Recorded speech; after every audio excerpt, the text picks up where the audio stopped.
Merci de suivre ce journal de ce mardi 13 février 2024. Chers téléspectateurs, merci de votre fidélité. Tout de suite, les titres du journal. La situation reste confuse à Saké. Toute la population se dirige vers Goma. À compter de ce mardi, la circulation des motos ainsi que tout rassemblement de plus de 5 personnes sont interdits dans la commune de la Gombe.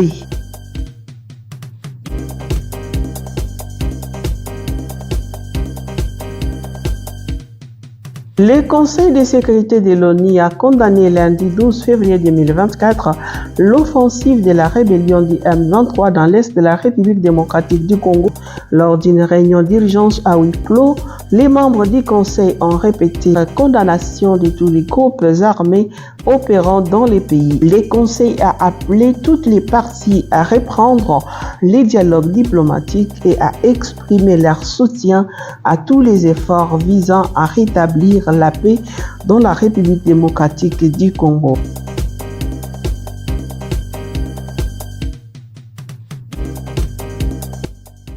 Selon des autorités militaires citées par Top Congo FM, 3 véhicules de l'armée rwandaise équipés du système anti-drone sophistiqué sont déployés en République démocratique du Congo pour neutraliser les drones des FARDC et de la MONUSCO. Un expert en défense indique que ces systèmes sont dotés de capacités de détection et de destruction réservées aux armes conventionnelles comme celles du Rwanda.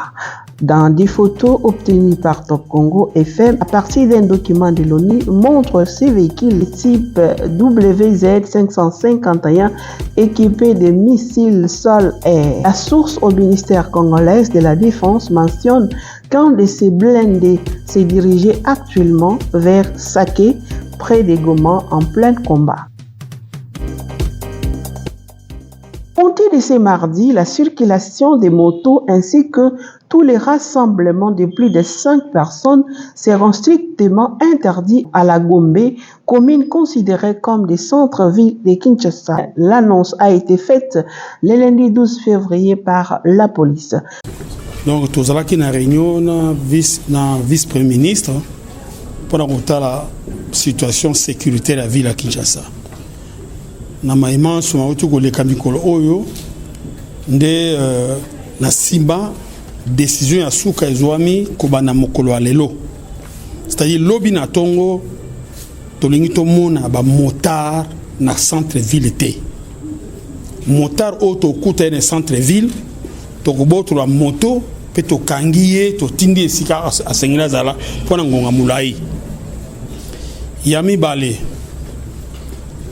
batu oyo batamulaka na boulevard pamba pa mosala na appelle Chege consort mon côté amona na sona kati na boulevard soki to moni ye to kokanga ye ya misatu to boyi ba troupement na ville kokuta bato 5 6 10 personnes na ville to boyi yango soki to moni bino to kokanga bino yesto boke et place e kozanga te pana kotia bino bansoto et puis pour patrouille kozala pamba te oyo population asali mikomi balé na kanisi ba paya ba moni ba yoki message et puis sengé na biso te ko sa relation diplomatique parce que diplomatie ezana makambo belé na kati ndé na mukuse na zongeli soki to moni motard na ville to kangiye yami balé ba Chege na ba batambola ka ba SDF o batambola na boulevard soki to moni bino to kangi bino place a rotia bino ezali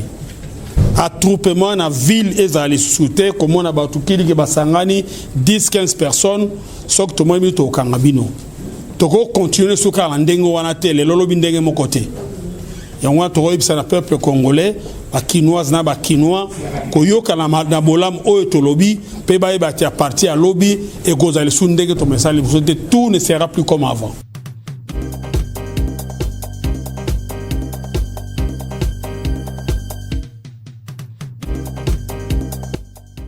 Plus de 200 ménages du village de Cabinda, en chefferie des Bavira, dont les territoires d'Uvira, Sud Kivu, sont sans abri depuis le samedi 10 février dernier. À la base, les eaux de la rivière Kabimba ont débordé jusqu'à inonder plusieurs maisons après les pluies qui se sont abattues sur cette partie la nuit de vendredi au samedi dernier. Selon la société civile locale, plusieurs autres dégâts matériels ont été enregistrés. C'est notamment la non-praticabilité de la route nationale numéro 5 dans cette partie du territoire d'Uvira. Par ailleurs, les sinistrés de cette catastrophe naturelle demandent une assistance aux autorités et aux organisations humanitaires. Certains d'entre eux sont déjà dans des familles d'accueil et d'autres encore passent la nuit à la Belle Étoile. L'Assemblée nationale a validé les mandats de tous les députés publiés par la Commission électorale nationale indépendante. Au total, 477. C'était au cours d'une séance plénière tenue par les bureaux provisoires de la Chambre basse du Parlement congolais le lundi 12 février 2024. Cette validation est intervenue après l'exposition des travaux des 26 commissions parlementaires spéciales chargées de vérifier les pouvoirs et les dossiers des députés provisoirement élus. Aucune irrégularité n'a été signalée par l'une des commissions chargées de vérifier les dossiers des élus nationaux. Cependant, le ministre élu député dispose de 8 jours pour démissionner.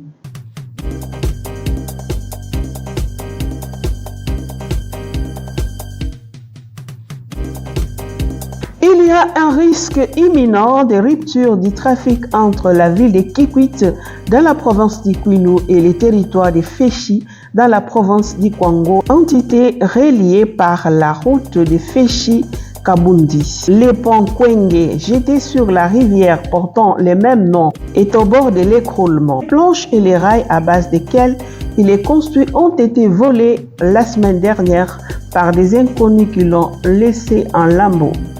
Georges Matambisi, administrateur du territoire de Féchi, qui tire la sonnette d'alarme, redoute un effondrement en cas de passage des gros véhicules qui empruntent généralement la voie.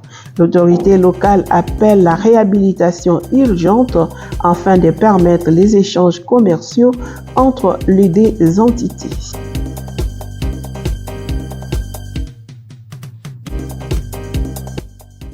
Les enseignants du Sud Kivu seront en sitting demain, mercredi 24 février 2024 et le jeudi 15 février prochain au bureau de la coordination déléguée générale et au comité suivi paye au niveau de Bukavu. Ils manifestent pour exiger les frais de fonctionnement et de la prime de la gratuité libérée selon eux par les gouvernements central il y a presque 2 mois. Les enseignants ont pris cette décision le week-end dernier à l'issue de leur assemblée générale tenue à Bukavu.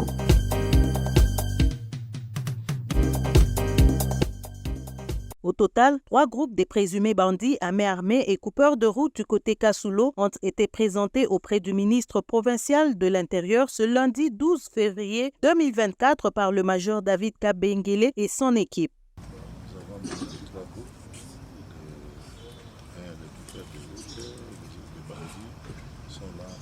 Le premier groupe de 9 présumés coupeurs de route munis des armes blanches. Le deuxième est constitué de 5 présumés bandits munis de 2 armes à feu, quelques armes blanches et des somnifères. Le troisième est constitué de 7 présumés criminels munis de 2 armes AK-47. Dans ce groupe, il y a un récidiviste, 2 militaires et un motocycliste qui leur sert de guide pour cambriolage. Le ministre Deoda Kapenda a instruit les services de sécurité de les identifier correctement et de les mettre à la disposition de la justice pour qu'ils soient jugés. Que chacun d'entre eux soit photographié. Sur chaque fiche, qu'il y ait une photo. Nous sommes dans un pays où tout le monde cherche la quiétude. Nous voulons une chose, le développement, et nous combattons le développement parce que la nuit, on dit tous les chats sont gris. À partir de 19h, pendant que les bons citoyens dorment, vous, les vrais citoyens aussi, vous vous réveillez. Merci, commandant. Vous êtes à féliciter. Je vais faire rapport à l'autorité provinciale qui a toujours une oreille attentive, surtout en matière de sécurité. Mais entre-temps, la liste des gens que vous allez amener au parquet, mettez-nous en copie. Parce que cette fois-ci, nous allons suivre avec nos amis de la justice pour que la population ne dise pas on l'a arrêté hier ou on l'a libéré demain. Juste après, ils ont été conduits au cachot en attendant que leur dossier soit transféré à l'auditorat militaire et au parquet.